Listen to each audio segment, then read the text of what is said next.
Hello दोस्तों, मेरा नाम राहुल और आपका हमारे यूट्यूब चैनल में बहुत बहुत स्वागत है। आज मैं आपके लिए फिर से एक इम्पोर्टेंट टॉपिक लेकर आया हूं, जो बोर्ड एग्जाम के लिए बहुत ही महत्वपूर्ण है। आज मैं आप लोगों को तुमुल खंड काव्य के महत्वपूर्ण सर्ग बताएंगे, जो बोर्ड एग्जाम के लिए बहुत ही महत्वपूर्ण है। ठीक है दोस्तों, लेकिन दोस्तों एक बात याद रखना, तुमुल खंड काव्य जिस जिले का होगा वही बच्चे इसे याद कर लेना, और जिस जिले का नहीं होगा, जिनका अलग होगा, वो कमेंट बॉक्स में ज़रूर लिखना, उनका भी मैं बना दूंगा। ठीक है दोस्तों, तो जो मेरा महत्वपूर्ण सर्ग है उसमें से जो पहला सर्ग आता है, पहला सर्ग ये है महत्वपूर्ण में, लेकिन जो ये सर्ग है तुमुल खंडका में कुल 14 सर्ग हैं, तो ये उसमें का दूसरा सर्ग है। द्वितीय जो सर्ग है वो है दशरथ पुत्रों का जन्म एवं बाल्यकाल। दोस्तों तुमुल खंडकाव्य में मेघनाद और लक्ष्मण के युद्ध का वर्णन है। इसमें यही जो लक्ष्मण है वो इसका नायक है, और जो मेघनाद है वो प्रतिनायक है। तो हम लोग को इसी के बारे में संपूर्ण पढ़ना है। तो इसमें जो है दशरथ पुत्रों का जन्म एवं बाल्यकाल, इसमें उनका जन्म एवं बाल्यकाल के बारे में बताएगा। इस सर्ग में आप लोग को इसी तरह लिखना है, 3 नंबर का पूछता है और सबसे लास्ट में आता है यूपी बोर्ड एग्जाम में, हिंदी के पेपर में। इस सर्ग में कवि ने राजा दशरथ के चारों पुत्रों के जन्म का वर्णन किया है। ठीक है दोस्तों, इस सर्ग में कवि ने राजा दशरथ के चारों पुत्रों के जन्म का वर्णन किया है। ये 4 पुत्र हैं। राम सबसे बड़े हैं, भरत, लक्ष्मण और शत्रुघ्न। इनका नाम, इनको कहा जाता है शत्रुघ्न। चारों बालकों का बचपन राजमहल में ही व्यतीत हुआ, यानी जो चारों ये थे, इनका बचपन राजमहल में ही व्यतीत हुआ।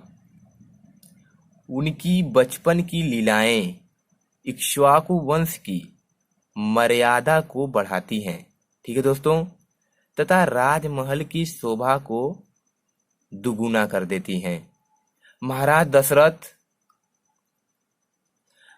दशरथ का यश संसार के कोने कोने में फैला है। जो दशरथ थे वो इन लोग के पिता थे। वे कर्तव्य परायण, दानवीर तथा युद्ध विद्या में भी पारंगत हैं। वो युद्ध विद्या में अधिक पारंगत हैं। युद्ध विद्या में उनकी समानता कोई नहीं कर सकता है। ठीक है दोस्तों, युद्ध विद्या में उनकी समानता कोई नहीं कर सकता है। युद्ध में वे सदैव विजयी होते थे। राजा दशरथ नीतिज्ञ, सुख शांति में विश्वास करने वाले तथा सच्चरित्र थे। ठीक है दोस्तों, मैंने आप लोगों को द्वितीय सर्ग दशरथ पुत्रों का जन्म एवं बाल्यकाल के बारे में संपूर्ण जानकारी दे दी। इसे आप लोग नोट कर लीजिएगा और बोर्ड एग्जाम में अच्छे से पढ़कर जाइएगा। एक और महत्वपूर्ण सर्ग है, देखते हैं। ये सर्ग है चतुर्थ सर्ग, यानी चौथा सर्ग, और चौथा सर्ग में हमें पढ़ना है मकराक्ष वध। अब दोस्तों ये मकराक्ष कौन था? अगर आप लोग रामायण देखे होंगे पूरा, तो इसको जानते होंगे कि मकराक्ष कौन था। मकराक्ष रावण का पुत्र था। तो मकराक्ष वध यानी मकराक्ष के वध का इसमें वर्णन किया गया है। दिया है कि चतुर्थ सर्ग में, दोस्तों मैंने एकदम सिंपल लिखा है और एकदम टू द पॉइंट लिखा है। आप लोग ऐसा ही नोट करके अगर परीक्षा में लिख देते हैं तो आप लोग को फुल मार्क्स मिल जाएगा।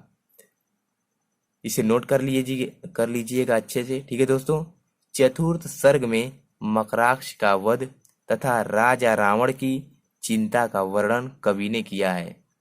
अब ये आखिर कवि कौन थे इसके? तो इसके जो कवि थे वो थे श्याम नारायण पांडे। जो आपके हिंदी कक्षा 10 का जो हिंदी का किताब है, उसमें जो हल्दी घाटी का चैप्टर है, वही कवि इस सर्ग के नहीं, पूरे सर्ग के हैं। जो तुमुल खंड काव्य पूरा है, उसके कवि हैं श्याम नारायण पांडे। और हम लोग के किताब में दिया है उनका जो एक रचना है हल्दी घाटी, वो वीर रस के प्रसिद्ध कवि हैं। आप लोग इसे याद रखिएगा। तो वही ये लिखे हैं, चतुर्थ सर्ग में मकराक्ष का वध तथा राजा रावण की चिंता का वर्णन कवि ने किया है। रामचंद्र जी के तीखे बाणों के प्रहार से सभी राक्षस भागने लगे तथा मकराक्ष की मृत्यु हो गई। जब भगवान राम और मकराक्ष में युद्ध होता है तो युद्ध में डर कर जो सभी राक्षस थे वो भागने लगते हैं और अंत में मकराक्ष की मृत्यु हो जाती है। ठीक है दोस्तों, आगे है कि मकराक्ष की मृत्यु का समाचार सुनकर रावण का मुख पीला पड़ गया। जब रावण ने मकराक्ष की मृत्यु का समाचार सुना तो रावण एकदम चिंतित पड़ गया, उसका मुंह पीला पड़ गया तथा वह अति चिंता मग्न हो गया और वो बहुत चिंतित हो गया। मकराक्ष के वध के पश्चात रावण ने मेघनाद को युद्ध में भेजने की योजना बनाई। जब मकराक्ष का वध हो गया तो रावण गुस्से में हो गया और उसने अपने दूसरे पुत्र मेघनाद को पुनः युद्ध में भेजने की योजना बनाई। ठीक है दोस्तों, आगे देखते हैं। क्योंकि वह मेघनाद को भी अपने समान ही पराक्रमी तथा वीर समझता था। वह अपने पुत्र मेघनाद को पराक्रमी तथा वीर समझता था और मेघनाद उतना पराक्रमी और वीर था भी। ठीक है दोस्तों, तो मैंने आप लोगों को 2 मोस्ट इम्पोर्टेंट सर्ग बता दिए। जो दूसरा सर्ग था वो था दशरथ पुत्रों का जन्म एवं बाल्यकाल, आप लोग उसे भी नोट कर लीजिएगा। और ये जो चौथा सर्ग है ये है मकराक्ष वध। ये भी मोस्ट इम्पोर्टेंट है, बोर्ड एग्जाम में कई बार पूछा गया है। हमने आप लोगों को आज महत्वपूर्ण सर्ग बताए, अब इन 2 या 3 और महत्वपूर्ण सर्ग बताएंगे। फिर उसके बाद मैं आप लोगों को जो नायक है उसका जीवन परिचय चरित्र चित्रण बताएंगे, वो भी आता है। 2 प्रश्न आते हैं, एक या तो सर्ग से आता है, दूसरा चरित्र चित्रण दे देता है या उसका सारांश लिखने के लिए दे देता है या प्रतिनायक का चरित्र चित्रण दे देता है। तो मैं आप लोगों को अगर बोर्ड एग्जाम होगा तो उसके पहले आप लोग की पूरी तैयारी करा दूंगा। और सन 2022 बोर्ड एग्जाम के लिए भी नया बैच जल्द ही स्टार्ट होगा।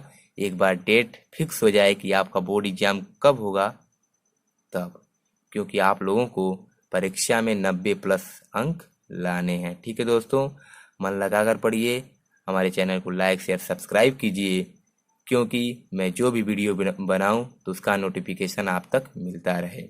मैं बोर्ड एग्जाम से रिलेटेड महत्वपूर्ण वीडियो बनाता हूं, मेरे चैनल को सब्सक्राइब कीजिए। ठीक है दोस्तों, धन्यवाद। मिलते हैं अगले वीडियो में एक नए टॉपिक के साथ।